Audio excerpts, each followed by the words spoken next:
C'est une confession posthume qui met fin au mystère. La jeune voyageuse américaine Gabby Petito, morte étranglée l'été dernier, a bien été tuée par son compagnon Brian Laundrie. Vendredi, le FBI a indiqué que Laundrie avait revendiqué sa responsabilité, dans une note écrite, avant de se suicider.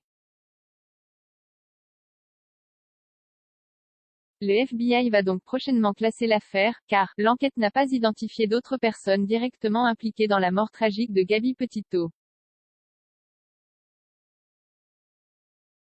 Le FBI avait découvert les restes squelettiques de Brian Laundrie en octobre dernier, dans une zone marécageuse de Floride. L'autopsie avait conclu à un suicide d'une balle dans la tête.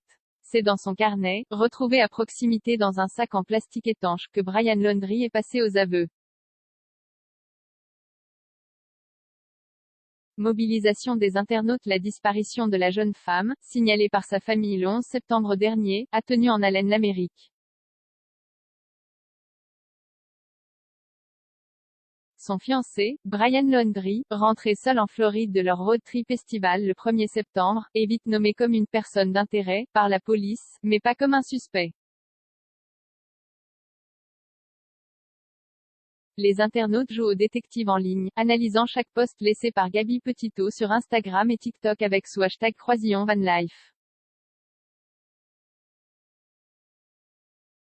Rapidement, on apprend que la police de l'Utah était intervenue le 12 août après une sérieuse altercation qu'elle qualifie de crise de santé mentale, et pas d'incident domestique.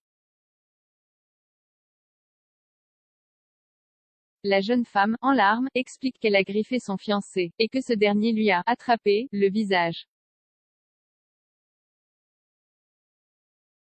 Gabby Petito est vue vivante pour la dernière fois dans un restaurant de Jackson, dans le Wyoming le 27 août. Des témoins affirment que Brian Laundrie était en colère et a haussé le ton. Des SMS envoyés après le meurtre pour tromper la police. Brian Laundrie, qui refuse de coopérer avec les enquêteurs, se volatilise mi-septembre.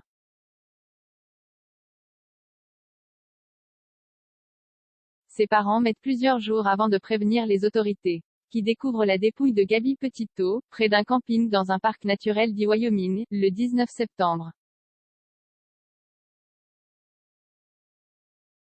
L'autopsie conclut à un meurtre par étranglement manuel, commis, au vu de la chronologie, entre le 27 et le 30 août.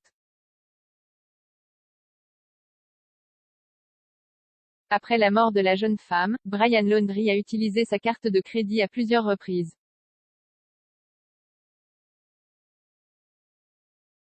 Dans son communiqué publié vendredi, le FBI révèle un nouvel élément. Après la mort de Gabby Petito, Brian Laundrie a envoyé plusieurs SMS depuis son téléphone portable vers celui de la jeune femme, pour tromper les autorités et leur faire croire que Gabby Petito était toujours en vie. Après des semaines de recherches infructueuses, le FBI découvre des restes humains dans un état de décomposition avancé le 20 octobre.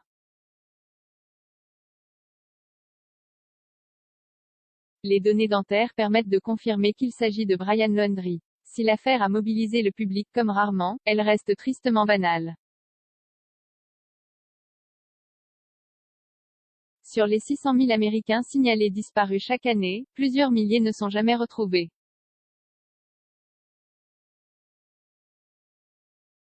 Et plus de 1000 femmes sont tuées par leurs compagnons chaque année.